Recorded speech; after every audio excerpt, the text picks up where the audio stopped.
So magandang araw, gagawa ulit tayo ng video. So itong video na to about wala na naman magawa. So pupunta na naman ng mall, nandito ako sa mall ulit. So yung papunta ako dito, may na-approach ako, isa lang. Pero ngayon di pa kasi ako nag-iikot-ikot eh. Binili ko muna yung mga pagkain na bibiling ko para sa pagpapasok na ako. So yun, sinabi ko, excuse me, what's your name? Sabi niya, why?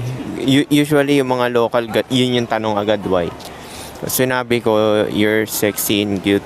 Tapos sabi niya, sorry, I'm not interested. Basta marinig nila yung ganun, parang matik na yun eh. Parang subconscious na yun, parang ikakategory ka na nila kung gusto ba nila or hindi. Although generic na yun, basta mga pick-up lines, parang pag narinig na nila yan, parang subconsciously na nagiging ano eh. Pero, wala naman nagsasabi ng sexy. Kasi pagka alam ko sa western, parang masyado nang upfront sa kanila yun. Lagi lang sinasabi, pretty, gorgeous, yung mga kung ano-ano pang kabullshitan na compliment para sa physical appearance ng babae. So ako lagi ko kasi talagang sinasabi sexy. So obviously, yung approach ko talaga, sexy. Kasi parang crop top siya, tapos sabay yung baggy pants. So kita yung kurba ng ano niya. Tapos yung laki rin ng hinaharap niya. Kasi umarap siya sa akin eh. Nakatalikod yun, naglalakad kami. Sa may ano yun eh, sa stoplight. So nakatayo silang dalawa dun sa may stoplight. Tapos sabay siya yung in-approach ko. Nakaputi siya. So ayun. Di narinig ko na yung mga boyfriend card. So matik na yan, umalis ka na. Have a good day na naman. Kasi pagka ganyan, ayaw ka. O nangingibabaw yung fear nila, di ba? Pero sinasabi kasi ni Locario, kailangan mangibabaw yung gusto niya sa'yo. Hindi yung parang fear. So far, isa lang yung nag-click na ganun. Yung confident na babae talaga na na-approach ko sa supermarket. Nang ghost pa, di ba? Hindi nag-reply. Kasi nung sinabi ko, i-message niya ako. So, hindi niya ako minessage. So, sabi ko, bakit kaya baka siguro nalimutan niya. So, minessage ko isang beses. Sabi ko, kita kami sa ganun sa hospital. Hindi niya nag-reply. So, hindi ko na kinulit. Matik na yun pagka ganun, di ba? So, ayun. Tapos yun pala, di ba next year din pala, mag-ano rin pala ako.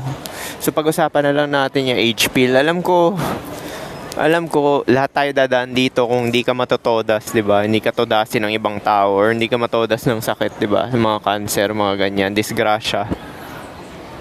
So pag-usapan na lang natin tong age pill. Kasi lahat tayo dadaan diyan eh. Napapansin ko ngayon medyo lumalabo na yung mata ko. Magwa-40 na ako next year eh. Lumalabo na yung mata ko, pero hindi yung todong malabo talaga na nakakita pa naman ako na walang salamin. Kaya nga mapapansin mo yung post ko sa Facebook, di ba? Parang wrong spelling. Or yung typo error lang yun. Di ba mapapansin nyo? Dino-double read ko pa yun eh. Kuwari na post ko na, babasahin ko ulit. Tapos tsaka ko i-edit. Alam ko mapapansin mo yun na na mga wrong spelling yung iba. Kasi nga medyo malabo na yung mata ko. Eh, paano yung magpo-40 na ako, di ba? So, lalala pa yan pag ng 50, 60. Pero paunti-unti yan. Depende pa rin talaga sa alaga mo yan eh. Tsaka naniniwala ako, yung paglabo ng mata ko sa nanotech pa rin yan. Kasi wala naman, tatay ko 70, hindi naman nagsasalamin eh.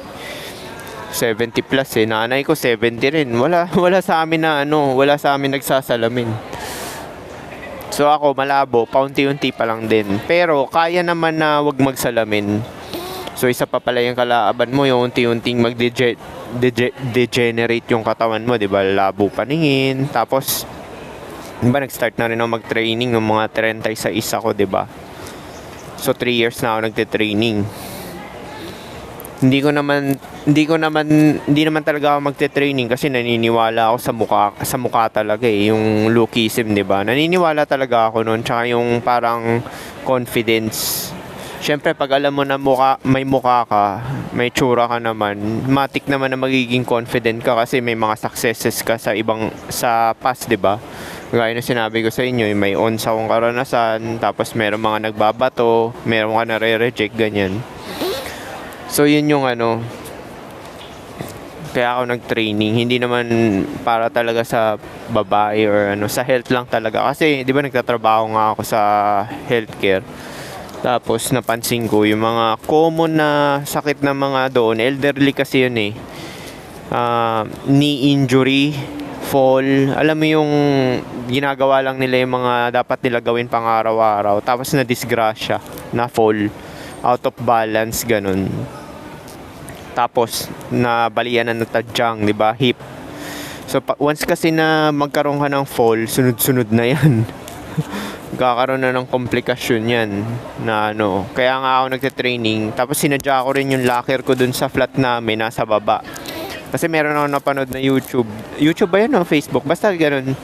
Napanood ko na pag hindi ka na nakakayuko, hirap ka ng yumuko. Ibig sabihin, hindi ka physically fit. Tsaka mapapansin mo rin sa training ko yung push-ups, diba? Laging 20. Pag hindi ko nakakaya ng 20, kuwari pumatong na ako ng kasi yung training na yan, hanggang pagtanda ako na yan eh. Hanggang maging 70 pa ako eh. Hindi naman yan eh. Parang hindi ko naman ini-stress yung katawan ko kasi full body lang naman yan. Hindi naman mabibigat yung binubuhat ko talaga na kilo-kilo dyan. 270 kilo. Ayoko magpasikat kasi mahirap na, di ba? Imbis na lumakas ka, ma-injury ka, mabaliang ka, mabagsakan ka ng dumbbell. Meron din na, ito, maging matalino kayo. Huwag kayong magmayabang. Meron nang namatay na ganyan, nagbe-bench press. Nadaganan ng dumbbell yung muka, patay. Patay siya, 'di ba? Alam ko 'yun, nabalitaan niyo na 'yun, yung nagbe-bench press siya. Tapos nalaglag yung barbell sa mukha niya, 'di ba? Namatay.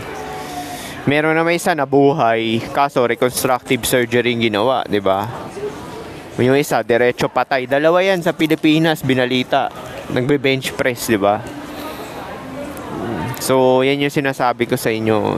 Kaya ako laging 5 kg lang. Siguro, kung mag-isolate ako, pwede kong tirahin yung mga 10. Low repetition lang, 10 kg, ganyan.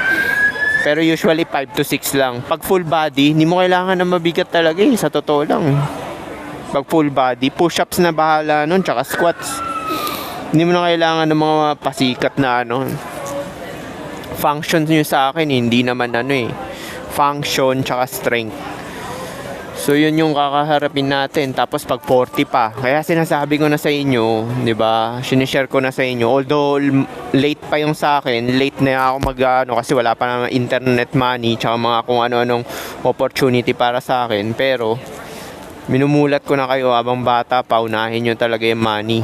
Kasi nga, gusto niyo ba magtrabaho ng 35 na kayo, 40 plus, tapos mga katrabaho nyo 20. Diba? Yun yung sinasabi ko. Tapos may age discrimination pa. Kasi nga, yung ka-flat ko, diba, nagpa-flat kami, balak niya lumipat. Wala siya malipatan kasi nire-reject siya lahat ng mga uupahan. Ay, puro estudyante lang dito. 20 lang, mga college students. Ay, hindi tas lalaki ka pa. Alam mo ba, meron mga parenta ng bahay. Ang gusto lang nila, puro babae lang. Babae lang yung tenant, ayaw nila ng lalaki. So, yun yung sinasabi ko sa inyo, di ba? Pag matanda ka, wala ka sariling bahay, lalaki ka, patay ka. Wala nga sa'yo kasi napaka-creepy nun, di ba? Ang tanda mo, tas nangungupahan ka. Hindi talaga hindi talaga uubra yan, di ba? Yung ganyan, hindi talaga uubra yan, sinasabi ko sa inyo. Kaya dikdikin nyo talaga yan. Tapos sinasabi, cope lang daw ako. Kaya nandito na ako sa panahon na magkwa-40 na ako. Yung mga basher sa FB, alam mo, papunta pa lang sila, nandun na ako. Kaya nga sinishare ko na sa inyo para hindi nyo na ma-experience, di ba? Kasi yan yung observation ko eh. Biruin mo. Ay na 40 ka, ungupahan ka.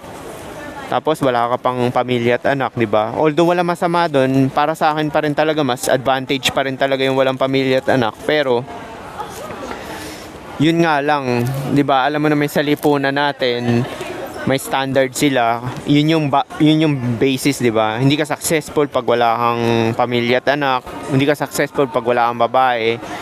So parang red flag na sa iyo yun pag mangungupahan ka, maghahanap ka ng uupahan, 'di ba? So bintanda-tanda na nito, siya lang mag-isa. Nako. Tapos isa pa iisipin ng mga may-ari ng bahay na ano ka, pabigat. Alam mo yung parang, nako, pag na-stroke pa to sa bahay, patay. Kakaroon pa to ng claim or kung ano-ano pa, 'di ba? Sasabihin bad luck ka sa bahay. Kaya maganda talaga, i-ano mo na lang talaga na meron ka sariling bahay, 'di ba? Kahit ikaw mag-isa, at least di ka nakikisama. O isa pa pala 'yun. Paano kung pantog mo, pagtanda mo na, mabilis ka ng hindi mo na kaya i-hold yung ihi mo, which is natural yan sa mga matatanda. Hindi nila kaya i-hold yung ihi nila tsaka pagdumi. Tapos nagpa-flat ka, 'di ba? Or nangungupahan ka, tenan. Patay ka, 'di ba? Tatay ka sa brief mo. Tsaka iihi ka sa brief mo, 'di ba? Kaya paghandaan nyo talaga yan. Need nyo talaga maging bolin hanggang kamatayan, 'di ba? Para hindi mabilis ka makaalis sa mga sitwasyon na ayaw mo, 'di ba? Kagaya niyan. Sino ba namang gusto mag-tenancy, 'di ba? Mangungupahan, 'di ba? Kahit sinong tanga tanungin mo, ayaw 'yan, 'di ba? Ayaw nang ganyan kasi makikisama ka, walang privacy, maingay. Tapos meron iba lasinggero. Tapos syempre kung depende rin sa budget mo, meron naman iba matitino, pero syempre hindi mo kontrolado yung mga taong umuupa diyan, 'di ba? May mga magnanakaw. Tapos sabay mga maiingay, nag-iyosi. Oo. Mas maganda talaga magkaroon ka ng sarili mong bahay. Although disadvantage nila, sinasabi, walang tutulong sa'yo pag namatay, pag nadisgrasya ka sa loob. Pero, on the brighter side, mabilis ka mamamatay, di ba? Huwari, na-fall ka sa loob ng bahay. Patay ka na, di ba? Kasi walang sumalba sa'yo eh. O, di patay ka na, di ba? Hindi mo na kailangan maghirap. Maraming ganun na matatanda, namatay, di ba? Na sa loob ng bahay. Parang si Suba Serero, 'di ba? Naliligo, nadulas sa sa tiles. Nabagok yung ulo, patay. Naranasan ko na rin mabagok. Ang sakit talaga sa ulo noon. Alam mo, parang nanginginig yung skull mo, tapos parang hinahihilo ka, ganun. Ganun yung pakiramdam niya. Buti na lang walang hemorrhage, 'di ba? Kasi na-disgrasya nga ako sa bisikleta. Isa pa pala 'yun. Payo ko rin sa inyo, kahit kayo mga bata, huwag kayong mag-travel, yung mga malalayo. Kasi pagka na-disgrasya ka niyan, ang layo ng hospital. Tapos huwag ka magbabike, yung mga extreme. Kasi naranasan ko na rin yan. Tangina, ba't pa ako nagbabike-bike dati? Na-disgrasya lang ako 2 beses dyan. Dahil sa bisikleta na yan, di ba? Basta ingatan nyo talaga yung kalusugan nyo, yung sarili nyo, yung health nyo, di ba? Mas mahalaga yun, ingatan nyo yung sarili nyo. Huwag ka ma-injured. Tingnan mo si Jake Paul, di ba? Hindi worth it yung 100 million, 95 million. Hindi worth it yun, di ba? Tapos natanggalan siya ng 2 molar sa ibaba dahil nag-separate yung jaw niya. Actually 3 ngipin nga yun eh. Tapos may plate pa. Hindi lang ngipin magkakaroon siya ng lifetime na plate sa jaw niya. 'Di ba? Hindi worth it yung pera, 'di ba? Kasi permanent damage eh. Yun din iiwasan nyo, 'di ba? Huwag kayong mag-engage sa mga boxing. Okay mo training for self-defense, pero yung ginagawa nila Bugoy, self-defense lang yun. Pero yung magko-compete ka, no? Huwag mong gagawin yan, tangina. Matamaan ka lang na solid sa ulo, patay ka, 'di ba? Mako-comatose ka. Kaya hindi talaga advisable yan eh. Yung mga combat sport, mahihilo ka niyan. Tapos kada blow sa ulo mo niyan, yung boxing, may mga brain cell ka na namamatay. Namamatay yung mga brain cells mo, di ba? So parang na ring umiinom ng alak. Isa pa pala yan, Alisin nyo rin yung bisyo nyo pag-iinom tsaka pag sininigarilyo. Pag naninigarilyo ka, yung bronchioles mo nagko-collapse. Pinapatay ng usok. Tsaka yung mga pang silya ng lungs nyo. Di kasi yung lungs natin meron yung parang walis sa loob eh. Yung walis na yon, meron yung receptor para i-filter yung mga maduduming hangin. So ang ginagawa sa UC is pinapatay yung silya na yon. Yun. Pinapatay yung maliliit na parang pangwalis. Meron kanyan sa lungs eh. Yun yung pinapatay. Kaya pag nagkakaroon ka ng nabaga mo, magko-collapse, magkakaroon ka emphysema. Tsaka COPD. Alak naman, kakaalak-alak mo, yung utak mo, nagsishrink. Nagsishrink yung utak mo, tapos namamatayan ka ng brain cell, di ba? Kaya hindi maganda rin yung bisyo. Mas maganda pa magbuhat ka na ng 5 kg. Damihan mo yung reps, gawin mo 60. Di ba? So yan yung mga kakaharapin mo sa age pill. Age discrimination, degeneration ng katawan, pantog mo bibilis, hindi na kaya mag-hold ng matagal, pati pag dumi mo, mata mo lalabo, tapos muscle mo magsishrink kung hindi ka nagte-training. Kaya nga inano ko na yan eh. Nag-start na ako mag-training noong 36 ako, tapos sinishare ko na yan sa YouTube ko, 'di ba? Marami na rin na-inspire, 'di ba? Nag-start na rin mag-training habang maaga pa. Which is mas maganda yan. Mas maganda maaga ka na mag-training para talagang hindi magsishrink yung muscle mo, tsaka yung buto mo hindi ninipis. Kasi yung cause ng osteoporosis, kasi pag hindi ka nagbubuhat, walang kwenta yung kakainom mo ng gatas. Inaral ko yan sa nursing ko eh. Yung kakainom mo ng gatas, walang kwenta. Yung calcium sa yogurt, wala ring kwenta. Hindi ma-absorb yan ng katawan mo, hindi ka nagbubuhat. Kailangan ng parang pampatrigger ng absorption ng calcium, which is pagbubuhat. Kailangan mo magbuhat. Walang kwenta yung gatas mo, hindi yan magiging buto kung hindi ka nagbubuhat. At least push-ups lang man, 'di ba? Naku, pag 60 na ako, 70, hindi ko na kaya mag-push-up ng 20. Ibig sabihin, unfit na ako, 'di ba? Meron mga 70, nakaka-20 pa na push-ups.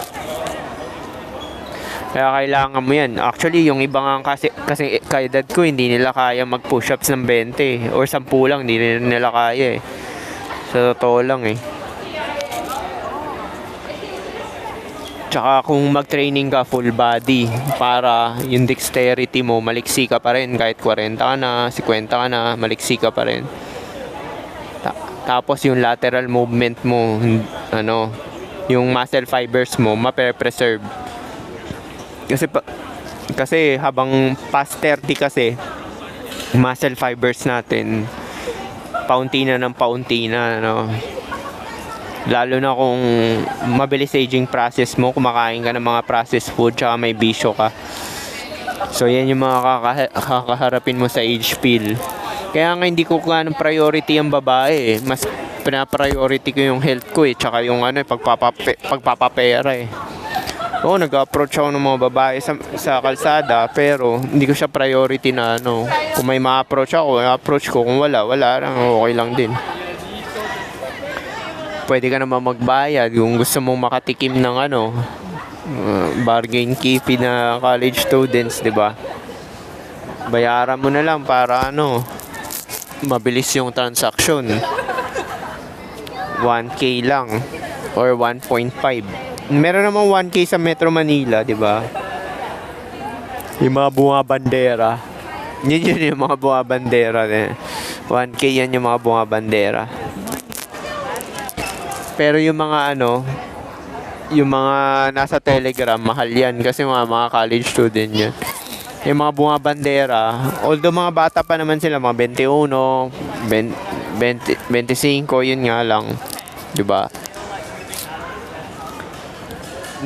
Yun na yung trabaho nila talaga. Kasi yung college student sideline lang yan eh, kaya mahal maningil eh. Hindi kagaya ng mga bandera, gamit na gamit yan kasi nga doon sila umaasa, 'di ba, sa pagkain. Pero huwag kayo papakampante, lalo na yung magagandang college students. Kasi gamit na gamit din yan kasi nga maganda, 'di ba? Paano ni mga sim talaga, 'di ba? Magbabayad ng ano. Marami yan, kala mo. Milyones tao sa Pilipinas, hindi kawalan yan. Maraming willing magbayad ng ano 5K para matikman yung maganda, 'di ba? So kala mo hindi gamit na gamit yan dahil supply and demand. Ulul, hindi mo naniniwala diyan.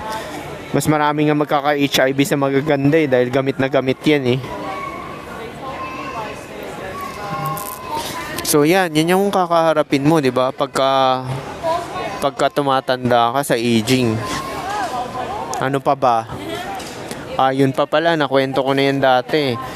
Kakahiwa-hiwalay na kayo ng kapatid mo, parents mo, mawawala na, 'di ba? Papanaw. Kaibigan mo, may mga ano na, may sarili-sarili ng pamilya, yung iba failure ka, 'di ba? Bum na yung iba paycheck to paycheck. Kaya hindi maganda pumunta sa mga ano yung sinasabi nilang ano, ang tawag dito? Reunion. Hindi ako pupunta sa reunion kasi nga ganyan. Puro flexing lang naman ang buhay yan, tsaka mga ano mga achievements, 'di ba? Wala namang kwenta yan. Dati pumunta ako ng reunion, pa-reunion yung kaklase ko na nadisgrasya, nabangga ng sasakyan, baldado siya. Hindi na makaalakad. Pero may asawa yun kasi mayaman naman siya eh. Kung hindi siya mayaman, 'di ba? Wala siyang babae kung hindi siya mayaman. Malaki bahay niya, ibenta lang yun, 10 million na agad yun or 15 million. 'Di ba? Kaya ganun. Kaya naman siya pinatulan dahil may bahay siya na worth 15 million. 'Di ba? Sabihin nyo, madali kitain yung 15 million ngayon dahil sa internet money na. Hindi ako naniniwala dyan. Yung mga internet money na yan is ano pa rin talaga yan. Depende pa rin talaga sa yan kung popular ka. Makakapul ka ng mga followers, mga subscribers, di ba? Mga ganyan. So yung mga nagsasabi, ang dali lang kumita ng internet money. Mag-focus ka lang talaga dyan. May mga ano sila may status sila dahil famous sila kaya kumikita. Ako nga 3 years na ako naglalabas ng informasyon. Hindi lang naman ako kumita, 'di ba? Kasi ganun talaga 'yun. Alam mo naman yung algorithm, may favoritism 'yan eh. 'Di ba? Kaya hindi rin ako mahirap talaga yan. Tsaka saturated na yan. Napansin ko rin yung mga Machabel yan. Paulit-ulit na lang. Iba-iba lang yung channel. Ewan ko kung isa lang gumawa nun or pa-iba-iba. Pero yun nga, saturated na rin. Dati, ang bilis nila ng subscriber. Ngayon, nahihirapan na rin. Diba? Yan yung mga kakaharapin nyo. Kaya ngayon pa lang talaga, mag-focus na kayo sa pera. Tapos patira-tira na lang kayo ng walker kung gusto nyo. Tapos, kung isipin mo na malalim, not worth it din naman mag-anak. Kagaya nga na sinabi ko sa inyo, 3 months ka na alagaan, kapalit na 24 years na pag-invest ng money, time, effort. Diba? Yun yung yung kakaharapin pag nag-reproduce ka. Tapos pagpasaway pa yung babae, mahirap i-dispatch siya kasi meron kayong anak eh. Kaya nga minsan yung mga nakikita ko na may mga pamilya at anak dito sa mall, parang sabi ko hindi ako naiinggit dito sa mga to dahil alam ko yung hirap na mga yan. Pero yung mga babaero, mga player, hindi naman hands-on yan eh. Sa pera lang pinapaano yan eh. Kasi tatay ko ganun, di hands-on yung tatay ko sa akin. Ginagawa niya lang, pera lang talaga. Ganun din gusto ko eh. Kuwari nakadisgrasya ako, pera lang, bahala na kayo dyan. Pera lang talaga. Siyempre, unahin mo yung sarili mo dahil di ba? Hindi mo kontrolado yung bata, di ba? Hindi mo kontrolado yung babae, di ba? Na maganda talaga, magandang strategy. Pumera ka talaga na malaki, di ba? Magpapaldo ka hanggang bolin ka na hanggang kamatayan. May kasama ka man or wala, at least di ka natangin. Hindi ka nangangapa, di ba? Tungina. Iniwan. Alam mo ba kasi, pag nawalan ka ng pera, kahit may karelasyon ka, ganito yan papamulat ko na sa inyo to.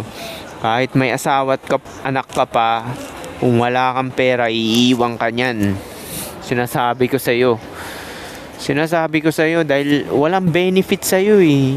Kaya sinasabi nila, true love. Gagastusan ka ng babae. Yan, long term to sinasabi ko Long term sinasabi ko. Pag walang benefit sa'yo, wala kang mambahay or wala kang pera, tangina long term hanahanap mo, hindi mo rin makakasama yan sa dulo. Subali wala yan, nagsayang ka lang ng oras sa pag-i-invest mo dyan sa poke, di ba? Yung sinasabi ko sa inyo. Marami na kasi ako nakita na ganyan, yung mga kapitbahay ko eh. Ayun nahimik yung kapitbahay ko. Minessage ng babae, tapos nag-reproduce siya. Tapos naggipit, nag-aaway, walang pera. Dahil wala ng pera, iniwan, di ba? Tapos masaklap pa, iniwan pa sa kanya yung anak niya. Paycheck to paycheck siya. Namumblema na homeless pa. Yan yung sinasabi ko sa inyo. Nasasabihin nyo, naku, may true love. Pag gusto ko talaga ng babae, gagastosan ka. Syempre may mapapala sa iyan, kaya ka ginagastosan. Kung wala kang bahay, tas wala ka pang pera, hindi realistic yan, brother. Hindi ako naniniwala dyan. Dahil ang mga tao, may word yan sa self-interest for survival. Kuwari, sabihin mo, 6 years kami nagsama, successful yun. Hindi failure yun. Actually, mas successful pa nga rin yun kung dinispatcha mo na maaga, di ba? Tapos nag-focus ka na lang sa sarili. Kaya hindi ko talaga advisable yung yung aasa kayo sa babae. Or kahit di sa babae, kahit sa nanay at tatay mo, or kahit kanino. Kasi nga, hindi mo sila kontrolado eh. Hindi mo talaga sila kontrolado. Pwede nila ibenta yung yung mga ari-arian, di ba? Kaya never trust nobody, di ba? Don't trust nobody. Kasi nga, bibiguin ka niyan. Alam mo kung sino hindi bibigo sa'yo? Pera. Diyan naka-wild your survival eh. Hindi ka bibiguin yan, promise.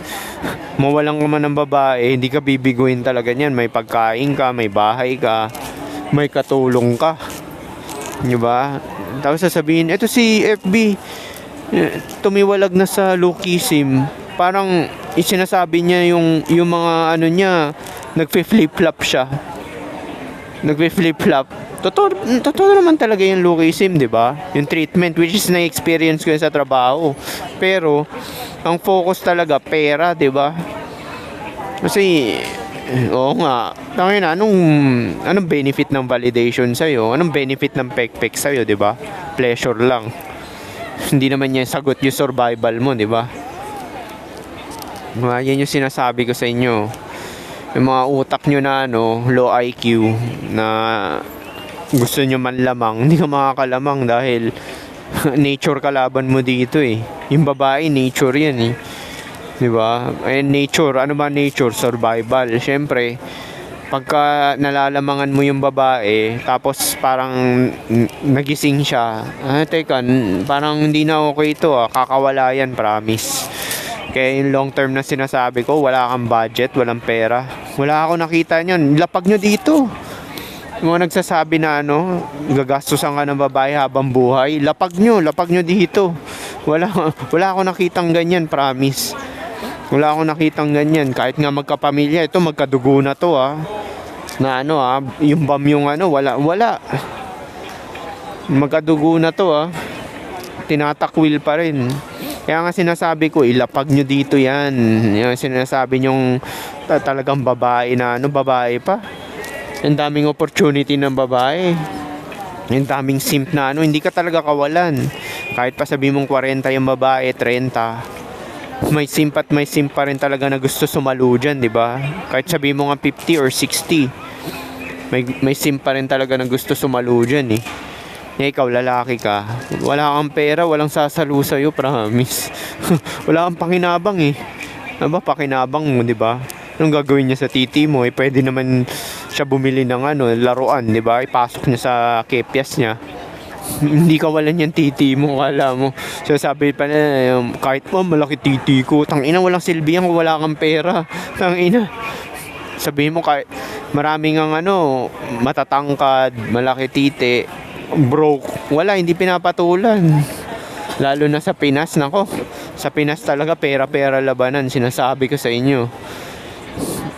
Kaya nga yung mga sinasabi niyo na true love na yan, ilapag nyo yan. Gumagana lang yan sa teenager. Oo, 18. Tapos pag 25, ihiwan ka na. Successful ba yon? Hindi nagising lang siya. Tapos sabihin mo, ako nakalamang kasi nakuha ko naman yung gusto ko. Gago, nagsayang ka ng oras. Wala kang pera, brokey ka, tapos 25 ka na. Diba? Marami na kasi ang mga kapitbahay na ganyan na pogi, may tsura, hindi yun na yung pera, naubos yung oras sa pamababae. Ayan, brokey. Diba? Kaya hindi ako naiinggit dyan. Tangina, damihan nyo yung body count nyo, wala akong pakialam dyan. Mahalaga kung sino bolin hanggang kamatayan, diba? Yun yung mahalaga. Tangina, makikita mo yung mga